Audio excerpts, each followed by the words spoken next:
नमः सिद्धेभ्यः।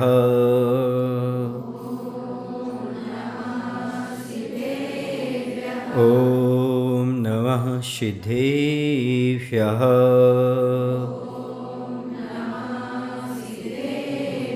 ॐ नमः सिद्धेभ्यः।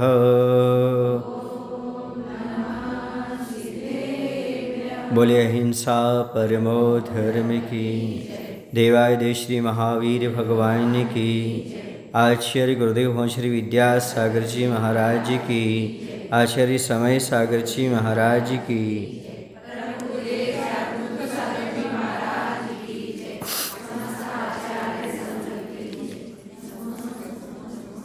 हर एक व्यक्ति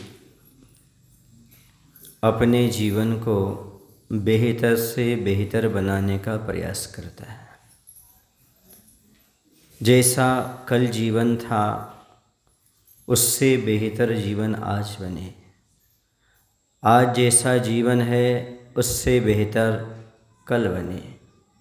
हमेशा उन्नति और प्रगति चाहता है। तो यदि अपने जीवन को बेहतर बनाना है, सुंदर बनाना है, तो 3 बातों का ध्यान अवश्य रखना पड़ता है। वो 3 बातें हैं। पहली बात है सुनना, दूसरी बात है समझना, और तीसरी बात है सुधरना। सबसे पहले सुनने की क्षमता होना चाहिए व्यक्ति के अंदर। क्या सुनना? गुरु की, बड़ों की बात को सुनना, जो हमारा हित चाहते हैं, जिनके माध्यम से हमारा जीवन बेहतर बन सकता है, सुंदर बन सकता है। वो आपके माता पिता भी हो सकते हैं, टीचर भी हो सकते हैं, और परम वीतरागी गुरु भी हो सकते हैं। इनके बात को, इनके उपदेश को मन लगा करके सुनना। आज सबसे बड़ी कमी है सुनने की। आदमी सुनाना चाहता है, सुनना नहीं चाहता। आजकल के बच्चे ये कहते हैं मेरे मम्मी पापा समझते नहीं हैं। आज के बच्चे इतने समझदार हो गए हैं, वो क्या कहते हैं, मम्मी पापा समझते नहीं हैं। जबकि मम्मी पापा की बात को समझना चाहिए, सुनना चाहिए। जब तक आप सुनेंगे नहीं तब तक समझेंगे नहीं, और जब तक समझेंगे नहीं तब तक सुधरेंगे भी नहीं। सुधरने का पहला तरीका यदि कोई है तो गुरुओं की बात को सुनना परम आवश्यक है।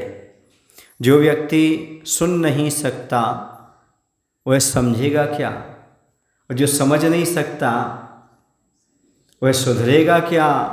और जो सुधरेगा नहीं उसका विकास होगा कैसे? इसलिए विकास चाहते हो तो बड़ों की बात को पहले सुनना प्रारंभ करो, सुनने के बाद समझना प्रारंभ करो, समझने के बाद अमल में लाना प्रारंभ करो। इसी से तुम्हारे जीवन का सुधार होगा और जीवन बेहतर बनेगा। यही जीवन आपके लिए उन्नति के शिखर पर ले जाएगा और आपको सुखी बना पाएगा। इसलिए सबसे पहले गुरु की बात को सुनने की आवश्यकता है। ये क्षमता बहुत कम लोगों में होती है। सुनने का अर्थ ये नहीं कि आपको सुनाई दे रहा है तो आपका सुनने की क्षमता है। समझ आ रहा ना? और आप यहाँ बैठे हैं तो आपका क्षमता है सुनने की, ऐसा नहीं। एक एक अक्षर को आत्मसात किया जाए। जो कह रहे हैं उसके लिए मन से सुनना है, कान से नहीं सुनना। कान से सुनने वाले का कल्याण नहीं होता, जो मन से सुनते हैं उनका कल्याण होता है। अंदर मन में धारण कर ले, कालांतर में भूले ना।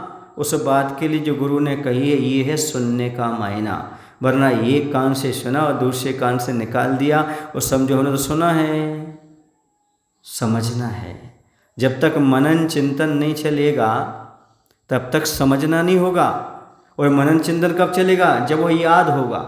जो गुरु ने कहा है वह मन से सुनोगे तो आपकी स्मृति में आएगा, स्मृति में आएगा तब मनन चिंतन होगा, और जब मनन चिंतन होगा तभी उसका समझना होगा ये क्या सही है और क्या गलत है।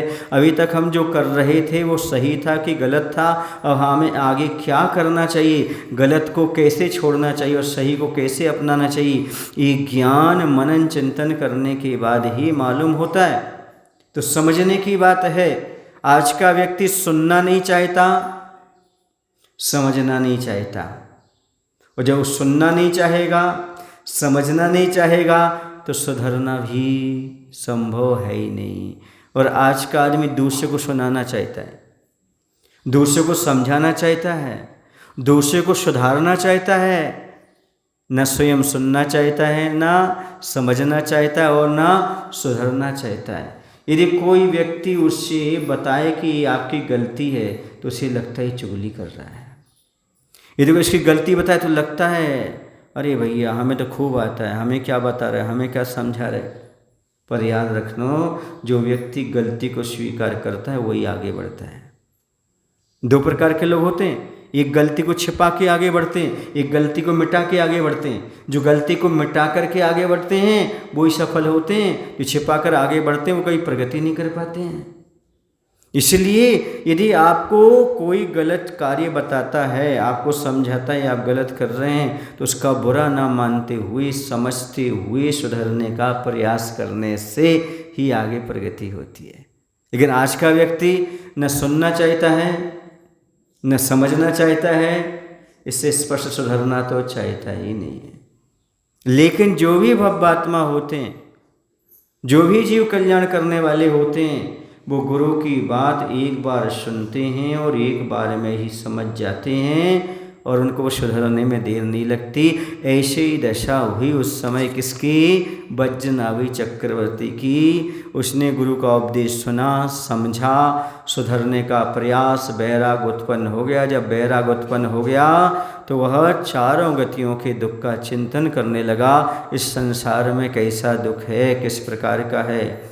तो कहूँ कवहूँ जाए नरक तिथि भुंजे, छेदन भेदन भारी।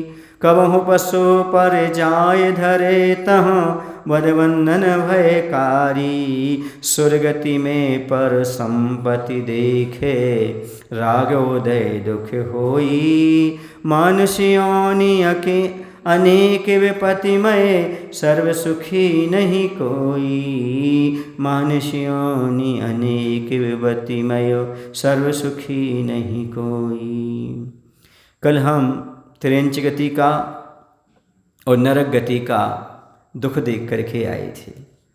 अब देव गति का दुख देखेंगे। महाराज जी स्वर्ग तो सब जाना चाहते हैं और कहते स्वर्ग में तो सुख होता है, तो क्या स्वर्ग में भी दुख होता है क्या? बोलो ना भाई। अच्छा, स्वर्ग संसार में कि संसार से ऊपर है? चारों गति में है कि अलग है? तो चारों गति में दुख होते हैं कि नहीं होते? संसार दुखमय है कि नहीं है? तो स्वर्ग में भी क्या होगा? दुख होगा। ये बात अलग है, जितना दुख त्रियंच में नारकी में है उतना किसके नहीं है? देव के नहीं है। इनकी यहाँ मानसिक दुख होता है, शारीरिक दुख इनके पास नहीं है, बौद्धिक दुख इनके पास नहीं है, अभाव का कोई दुख नहीं, इनके पास मानसिक दुख बहुत है। मन से दुखी रहते। कैसे? तो कह रहे स्वर्गति में पर संपत्ति देखें, राग उदय दुख होई। थोड़ी आवाज बढ़ा सकते हैं इसकी। क्या करते हैं कि स्वर्गति में पर संपत्ति देखें, दूसरे की संपत्ति देख करके दुख उत्पन्न होता है। अपने पास संपत्ति कम है ये ठीक है, लेकिन दूसरे के पास अधिक संपत्ति है यह देख करके दुख होता है। जब त्रिलोक्यपन्नति आदि ग्रंथ पढ़ते हैं उसमें लिखा है कि जो असुर कुमार जाति के देव होते हैं वो नियम से ईर्ष्या रखते हैं। बेरोचन और भूतानंद नाम के जो देव होते हैं वो नियम से सौधर्म इंद्र और ईशान इंद्र से ईर्ष्या रखते हैं। अब बोलो कोई किसी का बिगाड़ तो कर नहीं सकता वहाँ, किसी की संपत्ति ले तो सकते नहीं, छीन तो सकते नहीं है, लेकिन वहाँ भी इस प्रकार का ईर्ष्याजन्य भाव उत्पन्न होता है। इसके पास इतनी संपत्ति, मेरे पास कम संपत्ति, भोगना कुछ नहीं है। सब उनके पास वैकृत शरीर है, सब कंठ से अमृत झरना है, कोई कमी नहीं है, लेकिन ये मन जो है वह दुखी खोजता है, वह दूसरे को सुखी देखना नहीं चाहता है। ऐसा नहीं कि यही है, वह देव पर्याय में भी ऐसी स्थिति है, वहाँ पर भी ईर्ष्या हुआ करती है। वो सबसे खतरनाक कषाय वहाँ पर मौजूद है। कौन सी कषाय मौजूद है? लोभ कषाय मौजूद है। जब चारों कषायों की बहुलता पढ़ते हैं तो चारों गतियों में एक एक कषाय की बहुलता बताई।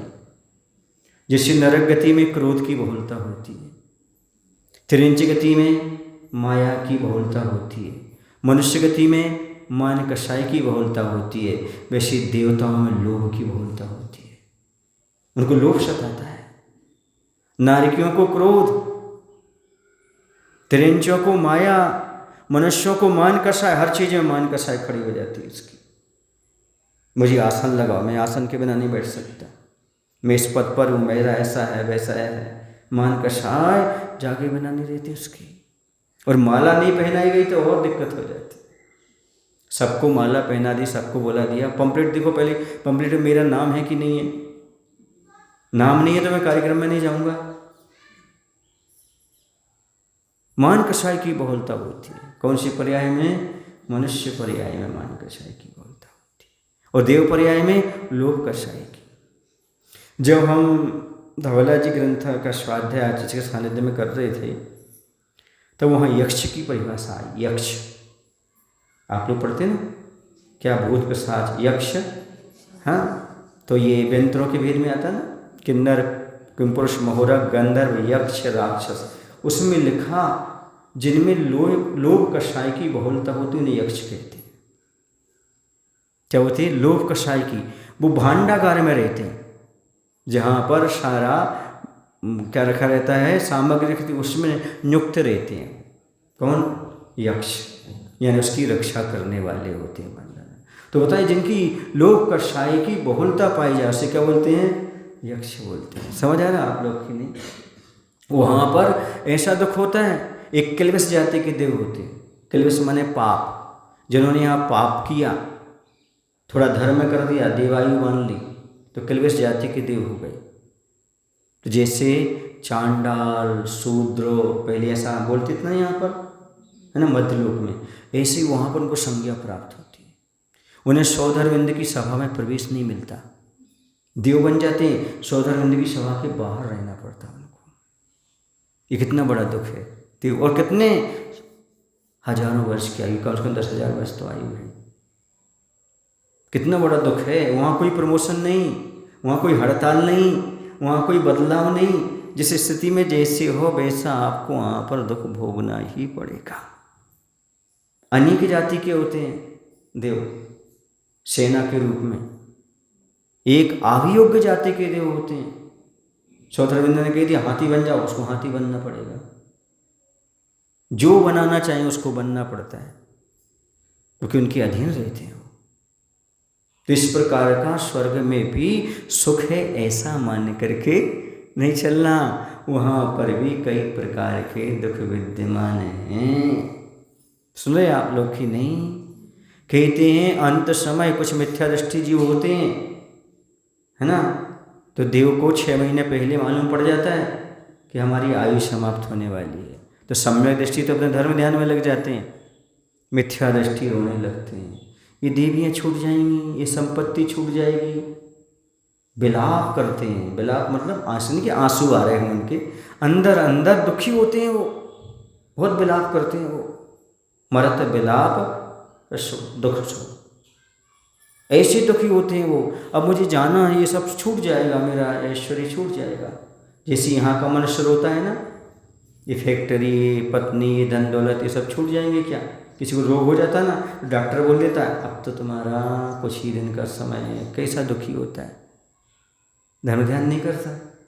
सम्यक दृष्टि होगा तो समाधि कर लेगा, है ना। गुरुओं के पास आया होगा तो, और नहीं आया होगा तो रो रो करके अपने जीवन बर्बाद कर ले, संकलित भाव रहता है। तो वहाँ देवताओं में भी बहुत संकलित रहता है, वहाँ भी आराम परिग्रह रहता है। ऐसा मत समझना कि खेती नहीं करते, किसान नहीं करते तो आराम परिग्रह से रहित हो जाएंगे वो। भोगभूमि में भी आराम परिग्रह माना है, वहाँ देवगति में भी आराम परिग्रह होता है, सबका पाप वहाँ भी लगता है। ऐसा नहीं है कि उनके पास कुछ नहीं है तो आराम परिग्रह नहीं होगा, नहीं। कल्प वृक्षों से लाना ले जाना, ये भी बिक्री आदि करना, इसको भी अच्छा नहीं माना, करबंध का कारण होते हैं सब भी। तो वहाँ पर की संपत्ति देख करके वहाँ पर भी ईर्षा भाव जागृत होता है। जैसे यहाँ पर कोई नौकर था, वह नौकर भी जैन था और जो मालिक है वो भी जैन था। मालिक भी दान करता था और मंदिर जाता था, और नौकर भी दान करता था, मंदिर जाता था। नौकर दान करता था, जितना कमाता था 2 रुपये दान करता था, ना सलाह पट्टे पर नाम लिखवाने की इच्छा होती थी उसे, और ना कोई अहंकार करता था, ना माला पहनता था, चुपचाप 2 रुपये गुल्लक में डाल करके आ जाता था।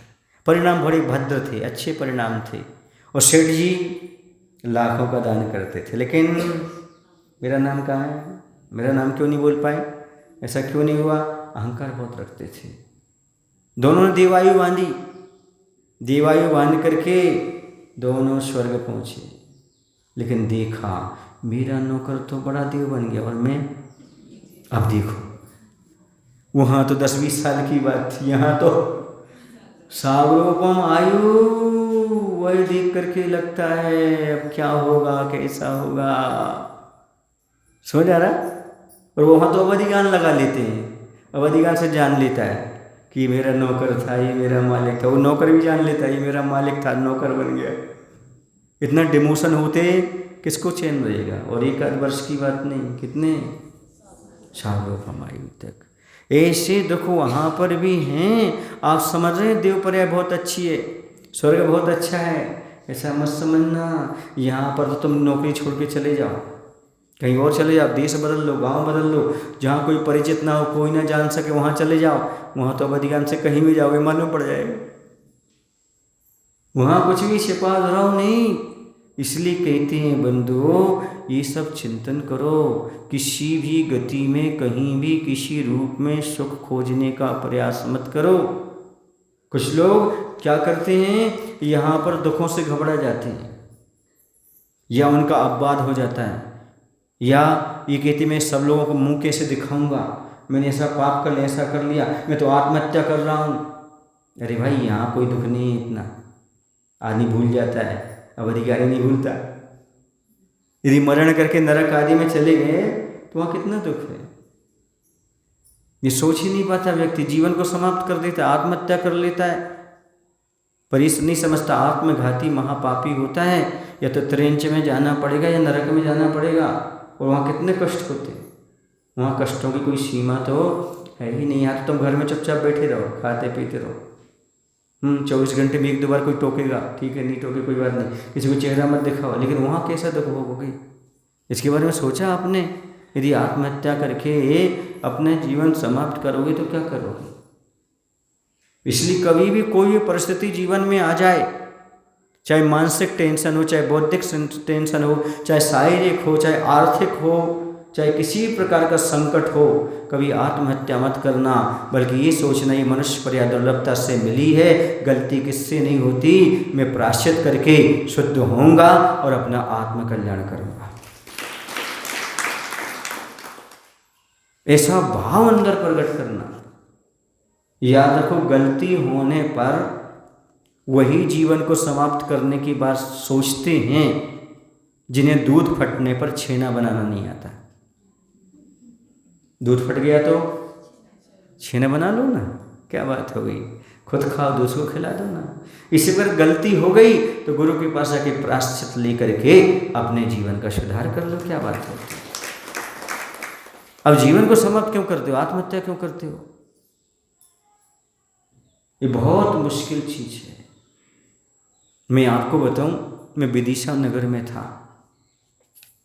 जब विदिशा नगर में था तो एक महिला कि उनके परिजन हमारे पास लेकर के आए। अभी जहाँ पर पूज्य व्यापक श्रमण नियम सागर जी महाराज विद्यमान है, चातुर्मास किया, उसी विदिशा की बात कर रहा हूँ। मैंने भी चातुर्मास किया था 2017 में। तो उस समय एक महिला को लेकर गया, वो महिला टीचर थी। उनके ससुर बाबा बहुत अच्छे धार्मिक थे, सास भी धार्मिक, उसका पति भी जॉब करता था। वो 1-2 बार आत्महत्या की बात भी कह चुकी है, प्रयास भी कर चुकी थी। वो हमारे पास लेकर के आए, हमने उसको समझाया कि जीवन को समाप्त करने से कोई फायदा नहीं है, क्या मिलने वाला है। नहीं, मुझसे गलती हो गई। क्या गलती हो गई? बहुत बड़ी गलती हो गई। बताओ ना क्या गलती हो गई? मैं बता नहीं पाऊंगी। अरे नहीं बता पाओगे तो प्रायश्चित कैसे होगा, शुद्धिकरण कैसे होगा? बस मुझे तो मरना है। मैंने कहा भाई ये गलती आपके पति को मालूम है क्या? बोले हमें नहीं पता। उनका व्यवहार बदला है क्या? नहीं, वो तो बहुत चाहते हैं, ऐसा कुछ नहीं। उन्होंने कभी कुछ नहीं कहा हमसे आज तक। ससुर सासू माँ ने नहीं, ससुर ने नहीं, फिर क्या है? वो अंदर से ऐसा लग रहा है कि मैंने गलती की, मुझे मर जाना चाहिए। अरे भाई ऐसी कौन सी गलती, कौन सा मर जाना, क्या हो जाना? अच्छे से समझाया उसको। नहीं, वो बहुत बड़ी गलती। गलती क्या है? गलती उसने बता ही दी। हमने कहा भाई एक काम करो, आचार्य के पास जाओ, प्रायश्चित कर लो। अभी हम बता देते हैं कुछ प्रायश्चित, आपका मन हल्का हो जाएगा और आचार्य के पास जाकर के प्रायश्चित लेकर के शुद्ध हो जाओ। ठीक है महाराज जी। हमने कहा नियम ले लो। उनको जीवन विकास की पहली जो पुस्तक वो पढ़ने के लिए दी, उसने पढ़ी अच्छी। 2 महीने तक वो शांत रही। कितने महीने तक? 2 महीने तक सब अच्छा बढ़िया रहा, सब चलता रहा, दर्शन भी करती, पूजन भी करती। सुबह मैंने देखा जो पर्युषण पर्व की अनंत चतुर्दशी आती ना, अनंत चतुर्दशी सुबह सुबह पूजन कर रही और उपवास, उसका उपवास है। दोपहर में बड़ा प्रतिक्रमण होना है और वहाँ से सूचना आ गई दोपहर में। क्या सूचना आती है? उनकी बहू ने फांसी लगा करके आत्महत्या कर ली। क्या है ये जीवन? क्योंकि गुरु की बात सुनना नहीं, समझना नहीं, फिर सुधार कैसे आएगा? अब सोचो, ऐसी आत्महत्या करने वाला सदगति में तो गया नहीं होगा, कहाँ गया होगा?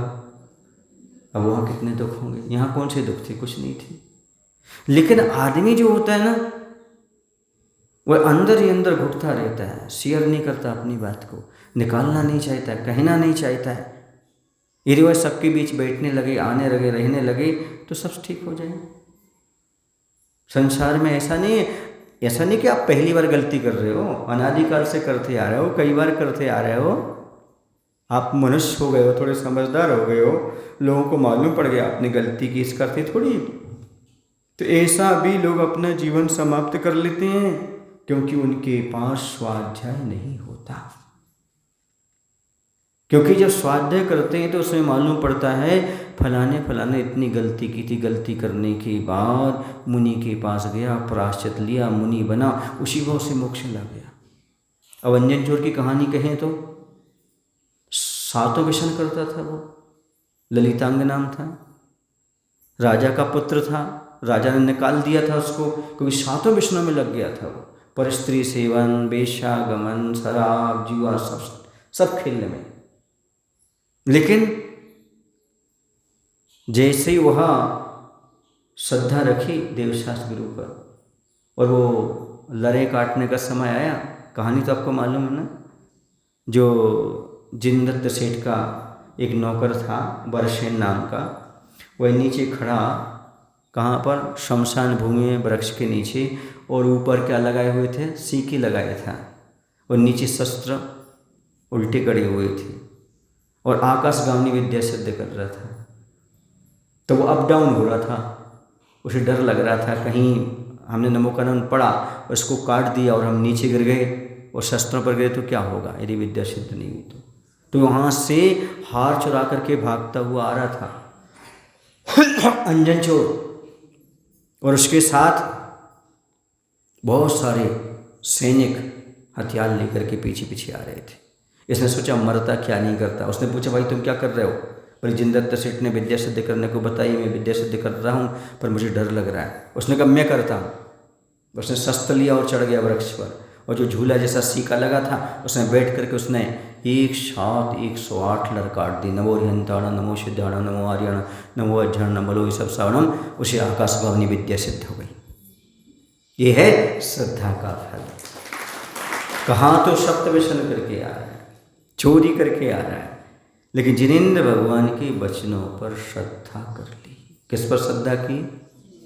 वही तो कह रहा हूँ, मुनि के वचनों पर, गुरु के, प्रभु के वचनों पर श्रद्धा तो हो। सुनो तो श्रद्धा के साथ तो सुनो। यहाँ तो गुरु की बात ही नहीं थी, यहाँ तो जिनदत्त सेठ की बात पर श्रद्धा की, क्योंकि जिनदत्त सेठ जिन धर्म का अनुयायी है वो कभी झूठ नहीं बोल सकता। जो उसने सुना होगा गुरु मुख से वही तो उसने बोला होगा। और ऐसा सेठ की बात पर श्रद्धान, सेठ की बात कहाँ से आई? जिनेंद्र भगवान से। बस इस श्रद्धान करके वह आकाशगामी विद्या सिद्ध कर गया, और जाकर के आकृतिम चित्तल की वंदना करने लगा। वहीं सेठ जी थे। उसने विद्या से कहा जहाँ सेठ हो वहाँ पर मुझे ले चलो। सुमेरु पर्वत पर थे वहीं सेठ जी, जिनदत्त सेठ वहाँ पहुँच गया। कहता है हमारे लिए अब कल्याण का रास्ता बताओ। पहले चीज तो वो घबरा गए जिनदत्त सेठ, ये अंजन चोर को विद्या किसने दे दी? क्या ऐसे विद्या सिद्ध हो सकती है क्या? क्यों नहीं हो सकती? श्रद्धा के बल पर। भले पापी है पर भी सम्य दर्शन हो गया उसको। चांडाल को भी सम्य दर्शन प्राप्त हो सकता है। आपके घर में बंधी हुई गाय भैंस को, यम्मे और आकड़ू, उनको भी सम्य दर्शन की प्राप्ति हो सकती है। और आपके भैया को कोई नियम नहीं, भैया को सम्य दर्शन हो कोई नियम नहीं, लेकिन गैया को हो सकता है। ये स्वतंत्र है, अपनी अपनी श्रद्धा है। और श्रद्धा के बल पर अंजन चोर ने आकाशगामिनी विद्या सिद्ध कर ली, और जाकर के वह पर्वत पर पहुंचा, और सेठ घबरा गए कहाँ से आ गया। तुझे विद्या किसने दी? बोले आपने। बोले आपने? हाँ, आपकी कृपा से सिद्ध हुई। मैंने आपका विश्वास किया। आपका नौकर वहाँ पर सिद्ध कर रहा था, वो नहीं कर पाया, मैंने कर लिया। बोले अब तो कल्याण का रास्ता बताओ। बोले मैं क्या बताऊँगा, मैं तो खुद श्रावक हूँ। वहाँ मुनिराज है, उनके पास जाओ। मुनिराज के पास गया और मुनिराज से निवेदन किया। बड़े बड़े बाल थे उसके तो छोड़ के। महाराज ने देखा अवध ज्ञान से जाना, ये तो तद्भव मोक्षगामी जीव बैठा है छोर के रूप में, इतने बड़े विकराल बाल। उसे दीक्षा दे दी, दीक्षा दे दी, साधना की, उसी भाव से अलख निरंजन सिद्ध परमेष्ठी हो गया वो। समझ आ रहा आपको? जीव के परिणाम है। कब जीव कैसा कब कल्याण कर ले कोई भरोसा नहीं। और सीधा भरत चक्रवर्ती का पुत्र कब भटक जाए पता नहीं। मरीचि का जीव, दादाजी तीर्थंकर, पिताजी चक्रवर्ती, समूषण सब कुछ मालूम है आगे तीर्थंकर बनना है। कब अभिमान आ जाए, अहंकार आ जाए और भटक जाए कोई भरोसा नहीं होता है। समझ में आ रहा है आपको? तो स्वर्ग भी 4 गति में से एक गति है। और जीव चाहे तो अपने परिणामों को कभी भी बिगाड़ सकता है और कभी भी सुधार सकता है। जीवन के किसी भी पल में वैराग उपज सकता है। संसार में रहकर प्राणी संसार को त्यज सकता है। कभी भी आपको गुरु का उपदेश सुनकर के वैराग गंधर्ष उत्पन्न होता है। आप लोगों को भी होता है पर थोड़ा सा होता है। जब तक प्रवचन सुनते हो तब तक होता है। प्रवचन सुनने के बाद जब बाहर निकलते हो तो समाप्त सा हो जाता है। स्थायी नहीं, क्योंकि मनन चिंतन नहीं होता। अंदर से चिंतन हो, अंदर से भाव वासन हो तो है। तो स्वर्गति में पर संपत्ति देखे, राग उदय दुख होई। राग वश वहाँ पर बहुत दुख होता है, वो भी बहुत दुखी होते हैं। और इतना तक लिखा है कि उनको 2 दुख तो होते ही हैं। कौन से 2 दुख होते हैं बताओ? आप लोग कहीं पढ़े हो तो बोलो। जिसके लिए वो मनुष्य पर्याय को तरसते वो दुख होते हैं। क्या होते हैं? संयम नहीं ले सकते और संयमी को दान नहीं दे सकते। देवता मुनिराज को दान भी नहीं दे सकते और स्वयं संयम ग्रहण नहीं कर सकते। संयम ग्रहण नहीं कर सकते इसलिए दान नहीं दे सकते। बस स्वयं की वस्तु उनके पास है कहाँ जो दान करें। इसी नर काया को सुरपति तरसें सो दुर्लभ प्राणी।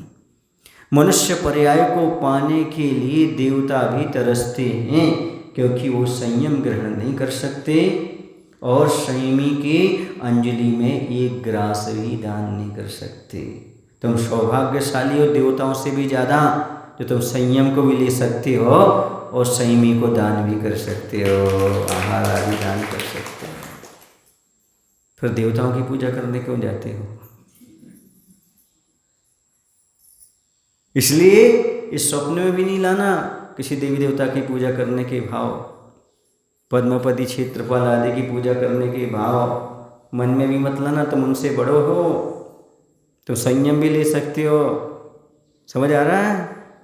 आपकी जो स्थिति है उनसे ऊंची है, आप उनसे ऊंचे हो, वहाँ पूजने के लिए मत जाओ, वरना ऊंची दुकान फीके पकवान, क्या करेगा भगवान?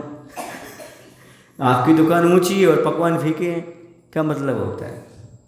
पकवान समझते हो? खाने पीने की सामग्री हो तो मनुष्य और भगवनेत्र के आदि देवों को, व्यंतर आदि देवों को पूजने के लिए जा रहे आप। आपको सोचना चाहिए। हैं?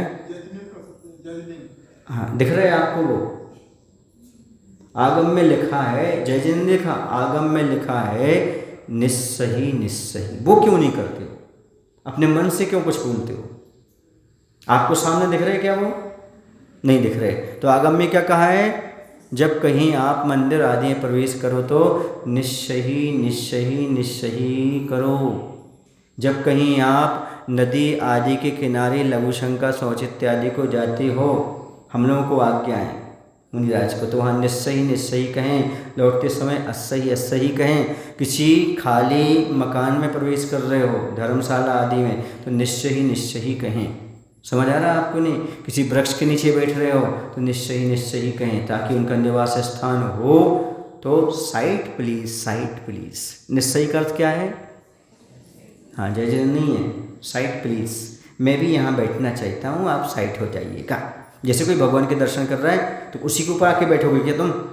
थोड़ा खिसक जाना भाई, मैं भी बैठ जाऊँ, ऐसा है वो निश्चय का अर्थ। नमस्कार नहीं है, वो एक मैनरशिप है, जैसे आप लोग कहते हैं कॉमन सेंस है कि भाई साइड हो जाओ, मैं भी भगवान के दर्शन कर लूँ। जो आगम में कहा है वो ही करिएगा, जो नहीं कहा वो नहीं करिएगा। कुछ लोग कहते हैं महाराज वो हमारे साधर्मी इसलिए हम उनको जय जैन बोल रहे हैं। तो आपको सामने दिख रहे हैं क्या? नहीं दिख रहे हैं। यदि कोई व्यक्ति वहाँ से आएगा, ये पागल है क्या, किसको जय जैन कर रहा है? आपको ही भूत से ग्रसित मान लेगा वो सामने वाला। इसलिए क्या बोलो? निश्चय ही निश्चय ही निश्चय। और लौटते समय अस्सही अस्सही अस्सही। देखिए भाई, जब मैं आया था तो मैंने कहा थोड़ा साइड हमें जगह देना, हमने दर्शन कर ली, अब मैं कह आप बैठ जाइए, मैं जा रहा हूँ। अस्सही माने आप अपने स्थान पर आ जाइए, मैं अब जा रहा हूँ। इतना तो कहना पड़ेगा ना। किसी से जगह मांगी है तो, जैसे आप ट्रेन में हो, आपको सफ़र करना है, वहाँ कुछ जगह पड़ी थी, आपने किसी व्यक्ति से भाई थोड़ा खिसकना, मैं बैठ जाऊँ, उसने बड़ी इज्जत के साथ खिसक गया, आपको बैठा ला। अब जब जाएंगे तो आप कहेंगे धन्यवाद भाई, आपने हमें जगह दी। इतना बोलने का कर्तव्य होता कि नहीं होता है? तो आप लोग निश्चय निश्चय कहना तो याद रखते हो, अस्सी अस्सी भूल जाते हो। ये भी कहना चाहिए, जब मंदिर से निकलते तब क्या बोलना चाहिए? धन्यवाद भाई, आप पूजन करिएगा, मेरा हो गया, मैं अब जा रहा हूँ। इतना कहने में बाधा क्या है आपको? जब आगम की आज्ञा है तो इसे पालन करना चाहिए। तो मुनि को भी है, तुम्हें नहीं, मुनिराज भी इतना ख्याल रखा, ऐसा कहा है, और उसके आगे कुछ भी नहीं। समझ आ रहा ना? किसी को भी नहीं नमस्कार की बात। अब कुछ लोग क्या करते हैं, बुरा तो नहीं लगेगा एक बात बोलूँ, स्वधर्मेंद्र को तो मानते नहीं, वो सम्यक दृष्टि है। नियम से स्वधर्मेंद्र कौन होता है? सम्यक दृष्टि होता है। और जो जिनका जन्म ही मिथ्यात्व के साथ होता है, उनकी पूजा करने की बात करते हैं।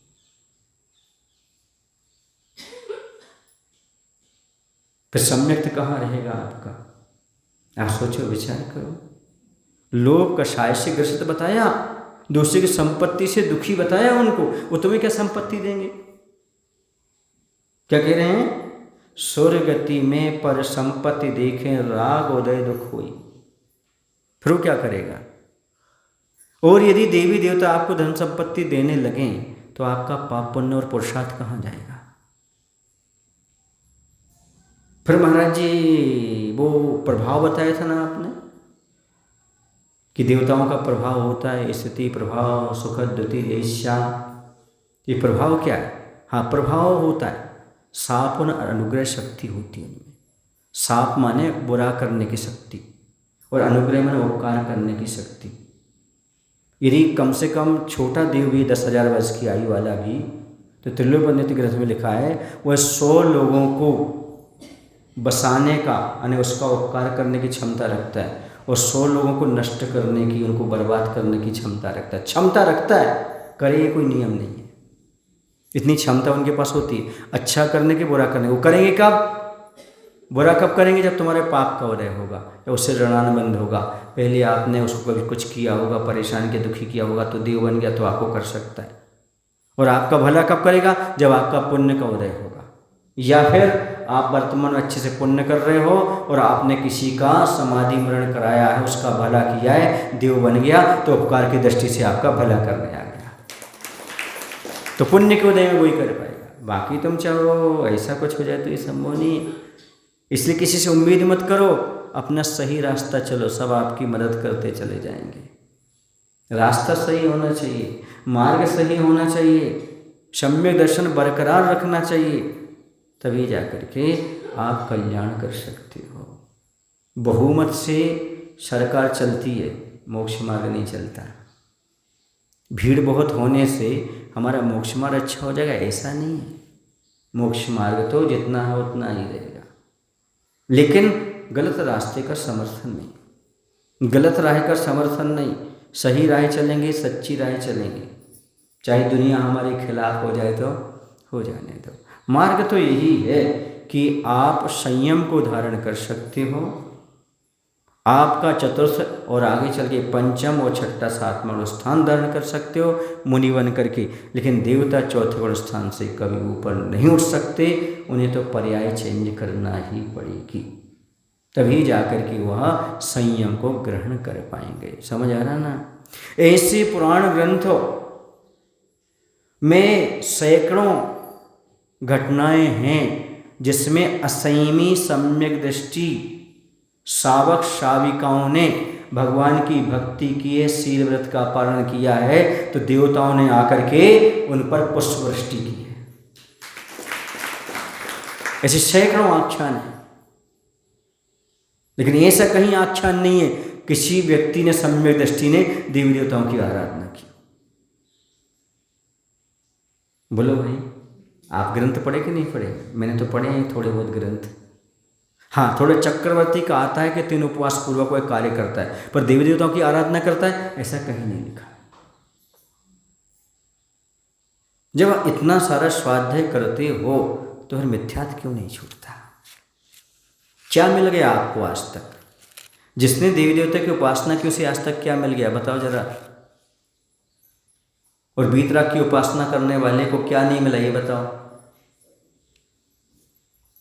इसलिए हमें देवी देवता कुछ देते हैं, ऐसी मानसिकता का आज ही त्याग कर दो, आज ही त्याग कर दो। कोई आपको कुछ देने वाला नहीं है, वरना यदि आप देवी देवता की उपासना बचपन से अभी तक करते आ रहे हो तो दुनिया की सारी संपत्ति आपके घर में होना थी, क्योंकि आप पर खुश हो जाते और सब कुछ दे के चले जाते। संभव ही नहीं है, कुछ भी आपको संभव नहीं। अच्छा ये बताओ, आचार्य भगवान को तो आप अच्छे से जानते हो, आचार्य विद्यासागर जी महाराज, बोलो ना। उन्होंने तो कभी इसका समर्थन किया नहीं है, लेकिन सबसे ज़्यादा वैभव किनके पास रहा? बोलो ना। सबसे ज़्यादा मुनि कहाँ बने? सबसे ज़्यादा ख्याति कहाँ मिली? सबसे ज़्यादा तीर्थों का उद्धार कहाँ हुआ? और विश्व में यदि आप जैन धर्म को जान पा रहे हो तो गुरु विद्यासागर जी के कारण जान पा रहे हो। समझ आ रहा है आपको? फिर क्यों देवताओं का ख्याति डुबो देते? हमारी पूजा क्यों नहीं कर रहे आप? और जो उनके पूजन में लगे हैं उनकी ख्याति बहुत ऊंची करवा देते। ये सब भ्रम है आप लोगों का, इस भ्रम को तोड़ दो, क्योंकि देवता स्वयं तरसते हैं मुनि के दर्शन करने के लिए। वो स्वयं तरसते हैं कि मुझे कोई ऐसे मुनि मिल जाएं जो आत्म कल्याण में लगे हों, उनकी वैयावृत्ति कर सकूं, उनके दर्शन कर सकूं। और आप क्या करते हो? मुनि को छोड़ करके, सच्चे मुनि को छोड़ करके राग द्वेषी की आराधना कराने वालों के पास पहुंच जाते हो। ये भ्रम कब तक पाले रहोगे? इस शरीर को छूटने से पहले भ्रम को छोड़ने का प्रयास करो। वो देवता लोग इतने सुखी नहीं है, इतने समृद्ध नहीं है कि आपकी सारी व्यवस्था कर दें। हमारी स्वतंत्र सत्ता है और आपकी स्वतंत्र सत्ता है। समझ आ रहा है आपको कि नहीं? इसलिए अपने पाप पुण्य पर भरोसा रखो। वो देवता गण भी दुखी रहते हैं, दूसरे की संपत्ति को देखकर दुखी हैं, पर आपको कौन सी संपत्ति देंगे वो?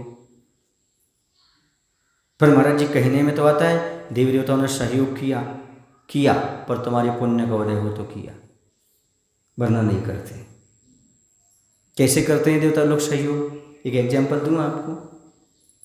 जैसे कोई व्यक्ति सम्यक दृष्टि है और मान लो आपके नगर में जो महाराज हैं उनका परम भक्त है, और महाराज ने भी उसे देख करके खुश होकर के आशीर्वाद दिया, और आप लोग भी वहीं बैठे हो, ठीक है ना? अब वो आकर के बोलता है, महाराज जी मैं जब आ रहा था रास्ते में तो मेरा जीप कट गया, मेरा सामान सारा लुट गया, चला गया, मैं इस स्थिति में हूँ, मुझे घर जाने को भी टिकट नहीं है। तो महाराज क्या कहेंगे? ओम शांति, सब अच्छा होगा।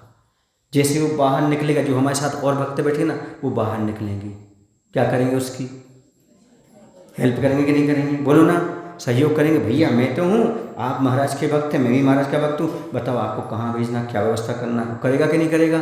बस इसी प्रकार से यहाँ महाराज बैठे हैं, कोई ग्रस्त सावक दुखी होकर महाराज के पास आया और यहाँ देवता भी बैठे हैं, वो भी नमस्कार कर रहे हैं, और आपने कहा महाराज हमारा ऐसा काम हो जाए, महाराज के आशीर्वाद, कोई बात नहीं, आप जाओगे, वो देवता आपके पीछे जाएगा, जो विघ्न आ रही होगा उसको दूर करेगा, आपका सहयोग करेगा। बस इतना किया जा सकता है, लेकिन देवता की आराधना करने से नहीं। या तो आप भगवान की आराधना कर रहे हो या मुनि की आराधना करेगा। और महाराज ने चिंता कर ली उसके बारे में, हाँ हम आशीर्वाद देते, माला फिरते, सब अच्छा होगा, घबराओ मत, फिर तो देवता को जाना ही पड़ेगा, क्योंकि महाराज को विकल्प हो गया, महाराज को दुख है तो महाराज को दुखी नहीं देखेगा, वो देवता जाएगा और तुम्हारा थोड़ा भी पुण्य होगा तो तुम्हारा सहयोग जरूर करेगा, लेकिन तुम्हारा भी थोड़ा पुण्य चाहिए और तुम्हारी भी महाराज पर श्रद्धा चाहिए। ऐसा नहीं कि उस दिन घटना घट गई तो महाराज के पास आ गए, क्योंकि देवताओं के पास तो अवधि ज्ञान होता है, वो तो सब जानते हैं, तो सही श्रद्धावान हो कि नहीं हो, कैसे हो, क्या हो। कथनचित आपके पास सम्यसन है कि मिथ्या दर्शन है, ये अवधि ज्ञान का विषय भी बन सकता है। रूपिश अवधि, क्योंकि कर्म के जो छह उपसम है ना, वो क्या है? कर्म क्या है? रूपी। इसलिए देवता समझ सकता है कि आपका कौन से कर्म का छह उपसम है ना, आप सब में दृष्टि हो कि नहीं हो, ये कथनचित अवधि ज्ञान का विषय बन सकता है। लेकिन भव नहीं बन सकता, क्योंकि भव तो पारिणामिक भाव है, वो तो केवली गम्य है। ऐसा समझ रहे ना, कैसे देव देवता सहयोग करते, समझ में आएगा ना। इस प्रकार से आप भगवान की भक्ति करो, गुरु की भक्ति करो, देवता आपकी भक्ति करेंगे, आपका सहयोग करेंगे, आपकी व्यवस्था करेंगे, ये फैक्ट है। क्योंकि जितने भी महापुरुष हुए हैं, रानियाँ सतियाँ हुई हैं, उन्होंने देवताओं को याद नहीं किया, या तो भगवान के सामने खड़े हो गए, खड्गासन पद्मासन में खड़े हो गए, बैठ गए और ध्यान किया, जब तक ये दूर नहीं होगा हमारा कलंक, जब तक हम उठेंगे नहीं, तो देवताओं के आसन काम जाते थे। ये तो सच्चे भगवान का भक्त है, वो जाकर के मदद करते थे। हुआ कि नहीं हुआ? बोलो। शेष सुदर्शन ने संकल्प ले लिया था, यदि मैं भगवान सही हूँ और मैं यहाँ से सुरक्षित निकल गया तो मैं जरूर मुनि बनूंगा। तो शूली का सिंहासन बन गया था, ये देवताओं ने कर दिया था उसका शूली का सिंहासन। सीता जी ने उनको अग्नि कुंड में प्रवेश कराने को कहा गया था, उसने कहा था, हे जिनेंद्र भगवान, आपकी साक्षी पूर्वक यदि मैं शुद्ध हूँ, साफ हूँ, तो ये अग्नि मेरा कुछ नहीं बिगाड़ पाएगी। और अग्नि कुंड में कूद गई, जल बन गया, जो अग्नि का था आसन वो कमलासन बन गया। ये किसने चमत्कार किया? देवता गणों ने किया। तो देवता तो बैठे ही हुए हैं आपके सहयोग करने, आप लेने नहीं चाहते, अब उनको पूजने भागते हो। देवताओं का सहयोग चाहिए तो देवशास्त्र गुरु की भक्ति करो, उनकी आराधना करो, वो तो आपके सहयोग करने के लिए बैठे ही हैं। तो उस समय का भी हमें ख्याल रखना है। समझ आ रहा है?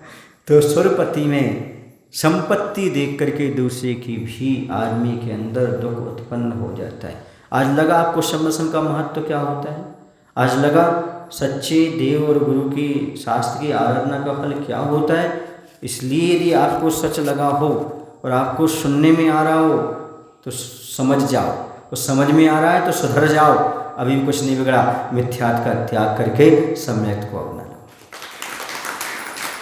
यही आपको कल्याण का मार्ग, और कोई कल्याण का मार्ग ना आज तक हुआ है और ना आगे हो सकता है। ये पंचम काल है, इस पंचम काल में मिथ्यात की बहुलता रहेगी, मिथ्या दृष्टि जीव खूब मिलेंगे और अच्छे लोगों के लिए बुरा भला करने वाले मिलेंगे। ये नियम है। हुंडा और सपनी काल के पंचम काल में ऐसे ही लोग पैदा होते हैं। सच्चाई के मार्ग पर चलने वाले को पल पल पर कठिनाइयाँ स्वीकार करना पड़ती हैं, लेकिन याद रखो सत्य परेशान हो सकता है पर पराजित नहीं होता। सत्य तो सत्य ही होता है, जहाँ जाएगा वहाँ सत्य ही रहेगा। ध्यान रखो, सच्चे व्यक्ति को कभी आपने डरते देखा? लेकिन झूठे व्यक्ति को इनको मत आने दो, ऐसा हो जाएगा ऐसा हो जाएगा, मतलब झूठे हो तुम, तब तो ऐसा हो जाएगा, वरना कैसे हो जाएगा। तुम घबराते क्यों, डरते क्यों? आने तो सामने वाले को, सत्य तो सत्ताई का प्रूफ दो ना।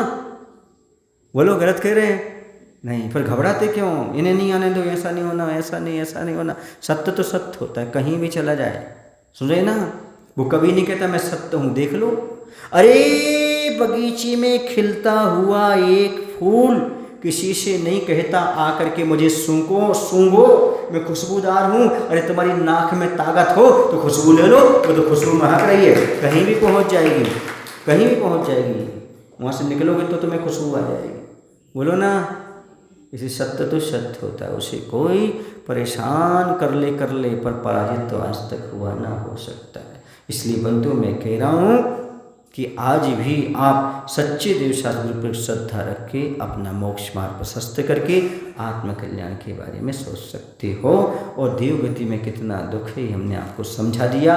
इन सब की कामना बिल्कुल मत करो, संसार सुख की कामना मत करो, मेरा आत्मकल्याण कब हो ऐसा भाव हो। बोलिए अहिंसा परमो धर्म की। आज श्री गुरुदेव भगवान श्री विद्यासागर जी महाराज जी की जय।